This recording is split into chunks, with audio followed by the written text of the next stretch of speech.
നിങ്ങളുടെ സ്വന്തം മിഥിലാമിസാണ്. എന്റെ കുഞ്ഞുങ്ങളെല്ലാവരും ആകാംക്ഷയോടെ കാത്തിരുന്ന നമ്മുടെ സ്ട്രക്ചർ ഓഫ് ആറ്റത്തിലെ ഒരു ടോപ്പിക് ഉണ്ട്. എന്താണെന്നല്ലേ?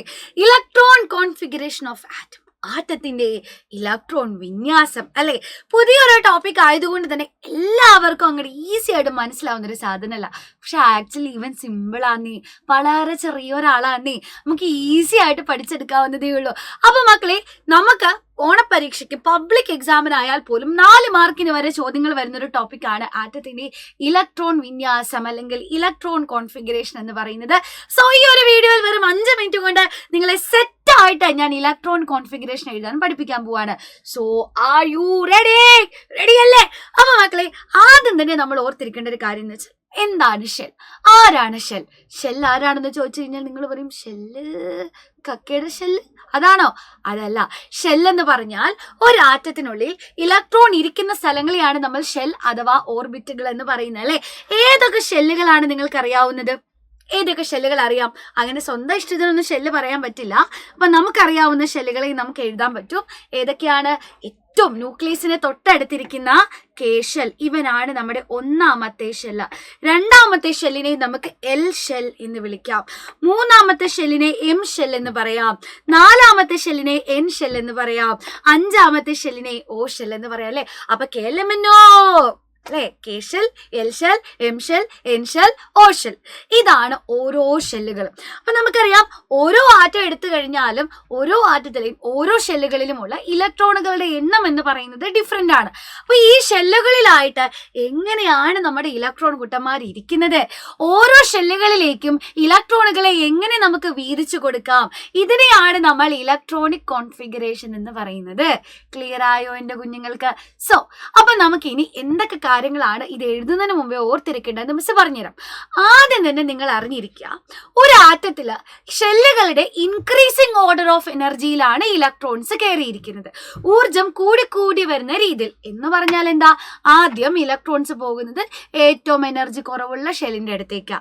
അതിനുശേഷം കുറച്ചും കൂടെ എനർജി കൂടിയത്, പിന്നെ കുറച്ചും കൂടെ എനർജി കൂടിയത്, അങ്ങനെ ഇൻക്രീസിങ് ഓർഡർ ഓഫ് എനർജി, ഊർജം കൂടി വരുന്ന രീതിയിലാണ് നമ്മുടെ ഇലക്ട്രോൺ കൂട്ടന്മാര് കേറി ഇരിക്കുന്നത് എന്നർത്ഥം. ഓക്കെ ആണോ? അപ്പൊ ഞാൻ നിങ്ങളോട് ചോദിക്കുക, ആർക്കാ എനർജി ഏറ്റവും കുറവ്?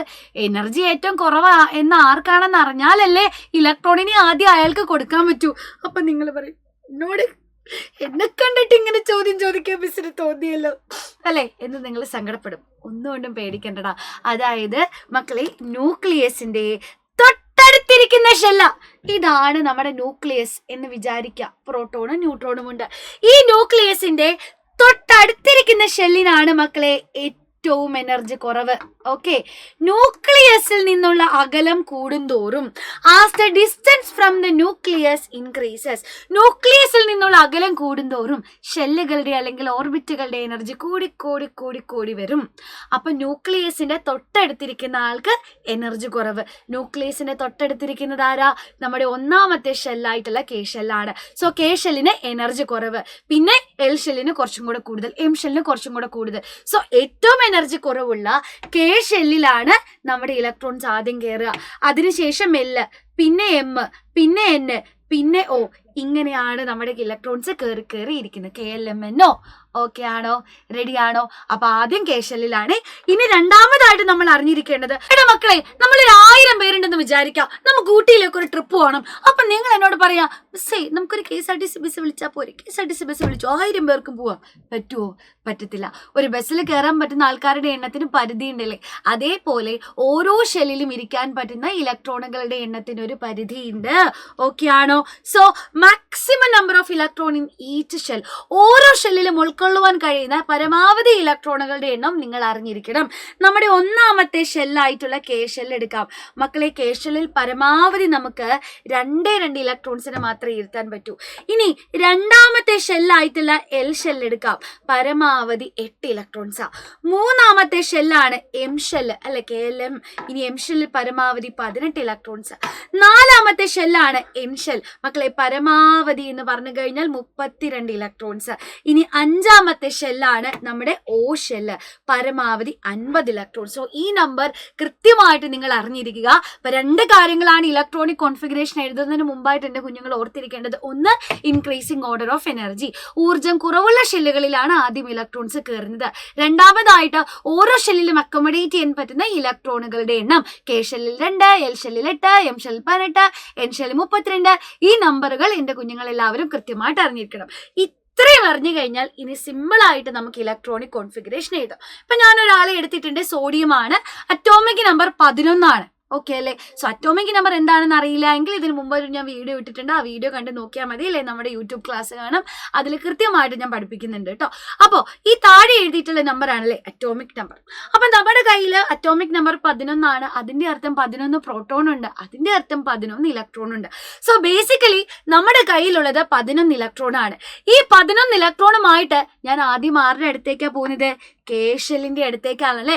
കേശലിനോട് ഞാൻ പറയാ, എടാ കേശലേ, ഞാൻ നിനക്ക് റഹ്മത്തിലെ എന്തെങ്കിൽ കോഴിക്കോടത്തെ റഹ്മത്തിലെ നല്ല ബീഫ് റോസ്റ്റ് ബിരിയാണി മേടിച്ചു തരാം, നീ 11 ഇലക്ട്രോൺ വാങ്ങോ എന്ന് പറയാ. മേക്കപ്പ് ഇട്ട് വന്നിരിക്കുക തള്ള, ഒരു ബോധമില്ല.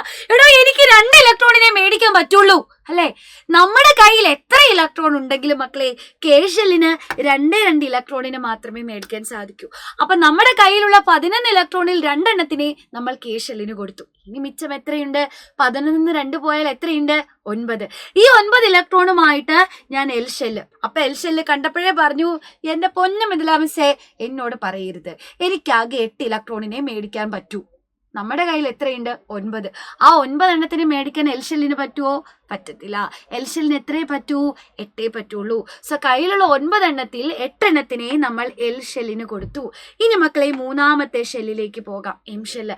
എം ഷെല്ല് വലിയ ആളാ, പരമാവധി 18 ഇലക്ട്രോണിനെ വരെ വാങ്ങാം. അപ്പൊ നമ്മുടെ കയ്യിൽ ഒന്നേ ഉള്ളൂ, നമ്മളെ പുച്ഛിക്കും, അയ്യേ 1 ഇലക്ട്രോണും കൊണ്ട് വന്നിരിക്കുക അല്ലേ.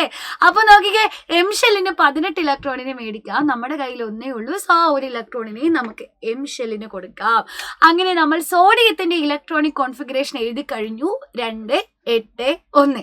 K ഷെല്ലിൽ 2, L ഷെല്ലിൽ 8, M ഷെല്ലിൽ 1. മക്കളെ, ഷെല്ലുകളുടെ പേര് നിങ്ങൾ എഴുതേണ്ട ആവശ്യമില്ല, മിസ് നിങ്ങൾക്ക് മനസ്സിലാകാൻ വേണ്ടി പറഞ്ഞു തന്നാണ്. അടുത്തത് ക്ലോറിൻ. നോക്കിക്കേ, അറ്റോമിക് നമ്പർ 17 ആണ്. അപ്പൊ നമ്മുടെ കയ്യിൽ 17 ഇലക്ട്രോൺസ് ഉണ്ട്. ഈ 17 ഇലക്ട്രോണുമായിട്ട് ഞാൻ ആദ്യം ആരുടെ അടുത്തേക്കാണ് പോകേണ്ടത്? എൽ ഷെല്ലിന്റെ അടുത്തേക്കാണോ? അല്ല, എനർജി കുറവുള്ള K ഷെല്ലിന്റെ അടുത്തേക്കാണ്. അപ്പൊ നമ്മുടെ കയ്യിൽ 17 ഉണ്ട്. ഇതിൽ എത്ര ഇലക്ട്രോണിനെ എനിക്ക് K ഷെല്ലിന് കൊടുക്കാം? ആകെ 2 ഇലക്ട്രോണിനെ മാത്രം. ഇനി ഞാൻ എൽ ഷെല്ലിന്റെ അടുത്തേക്ക് പോയി. എന്റെ കയ്യിൽ ഇപ്പൊ മിച്ചം എത്രയുണ്ട്? 15 ഇലക്ട്രോൺ ഉണ്ട്. ഈ 15 ഇലക്ട്രോണിനെ എൽ ഷെല്ലിന് കൊടുക്കാൻ പറ്റുമോ? പറ്റുകയില്ല അല്ലെ. ഇതിലാകെയുള്ളതിൽ 8 എണ്ണത്തിന് മാത്രമേ പറ്റുള്ളൂ. ഇപ്പൊ 10 എണ്ണം കഴിഞ്ഞു, ഇനി 7 എണ്ണം മിച്ചമുണ്ട്. ഈ 7 ഇലക്ട്രോണുമായിട്ട് നമുക്ക് എം ഷെല്ലിന്റെ അടുത്തേക്ക് പോകാം അല്ലെ. എം ഷെല്ല് വലിയ ആളല്ലേ, 18 ഇലക്ട്രോണിനെ മേടിച്ചൂടെ? നമ്മുടെ കയ്യിൽ 7 അല്ലേ ഉള്ളൂ. സോ ഈ 7 ഇലക്ട്രോണിനെ നമുക്ക് എം ഷെല്ലിന് കൊടുക്കാം. 2, 8, 7. ഇതാണ് നമ്മുടെ ക്ലോറിന്റെ ഇലക്ട്രോൺ കോൺഫിഗറേഷൻ. ഇനി നമുക്ക് ഓക്സിജന്റെ നോക്കാം. അറ്റോമിക് നമ്പർ 8 ആണ്. നമ്മുടെ കയ്യിൽ 8 ഇലക്ട്രോൺ ഉണ്ട്. ആദ്യം K ഷെല്ലിന്റെ അടുത്തേക്ക് പോകുന്നു. 8ൽ എത്ര ഇലക്ട്രോണിന് ഞാൻ K ഷെല്ലിന് കൊടുക്കണം? ഇനി എന്റെ കുഞ്ഞുങ്ങൾ പറ, 2 ഇലക്ട്രോണിനെ കൊടുക്കാം അല്ലെ. ഇനി നമുക്ക് എൽ ഷെല്ലിന്റെ അടുത്തേക്ക് പോവാം. എൽ ഷെല്ലിന് പരമാവധി 8 ഇലക്ട്രോണിനെ മേടിക്കാം. നമ്മുടെ കയ്യിൽ ഇപ്പൊ എത്ര ഇലക്ട്രോൺ ഉള്ളത്? ആദ്യം 8 ആയിരുന്നു, 2 എണ്ണത്തെ കേക്ക് കൊടുത്തു, ഇനി മിച്ചം 6. ഈ 6 എണ്ണത്തെ നമുക്ക് എൽ ഷെല്ലിന് കൊടുക്കാം. സോ ഓക്സിജന്റെ ഇലക്ട്രോൺ കോൺഫിഗറേഷൻ 2, 6 ആണ്. സെറ്റായില്ലേ? വളരെ ഇമ്പോർട്ടൻ്റ് ആയിട്ടുള്ള ടോപ്പിക്കാണ് മക്കളെ. ഇത് പഠിച്ചില്ലെങ്കിൽ ഈ ചാപ്റ്റർ നിങ്ങൾ വേറെ നോക്കിയിട്ട് ഒരു കാര്യമില്ല. ഈ ചാപ്റ്ററിന് ഊർജ്ജവും ശ്വാസവും ചോരയും രക്തവും എന്നൊക്കെ നമുക്ക് പറയാൻ പറ്റുന്ന ടോപ്പിക്കാണിത്. ഓക്കെ ആണോ? സോ അങ്ങനെയാണെങ്കിൽ നിങ്ങൾക്ക് വേണ്ടി കമന്റ് ചെയ്യാൻ വേണ്ടിയിട്ട് മിസ് ഒരു ക്വസ്റ്റ്യൻ കൊണ്ടുവന്നിട്ടുണ്ട്. നൈട്രജൻ ആണ് ഇവന്റെ ഇലക്ട്രോൺ കോൺഫിഗറേഷൻ. നിങ്ങൾ എല്ലാവരും കമന്റ് ചെയ്യുക. അതിനോടൊപ്പം തന്നെ ഇനി നിങ്ങൾക്ക് ഈ ചാപ്റ്റർ പഠിച്ചപ്പോൾ ബുദ്ധിമുട്ടായിട്ട് ഫേസ് ചെയ്തുള്ള ടോപ്പിക്സ് ഉണ്ടാവും അല്ലേ. ഏത് ടോപ്പിക്കിന്റെ വീഡിയോ ആണ് വേണ്ടതെന്നും എൻ്റെ കുഞ്ഞുങ്ങൾ കമന്റ് ചെയ്യുക. അതനുസരിച്ച് മിസ് വീഡിയോ തരുന്നതായിരിക്കും. തീർച്ചയായിട്ടും നിങ്ങളുടെ ഫ്രണ്ട്സിനൊക്കെ ഷെയർ ചെയ്ത് കൊടുക്കാൻ മറക്കരുത്, കമന്റ് ചെയ്യാൻ മറക്കരുത്. അപ്പോൾ മറ്റൊരു വീഡിയോയിൽ നമുക്ക് വീണ്ടും കാണാം. സോ ദിസ് ഇസ് മീ, നിങ്ങളുടെ സ്വന്തം മിഥില, സൈനിങ് ഓഫ്. ബൈ.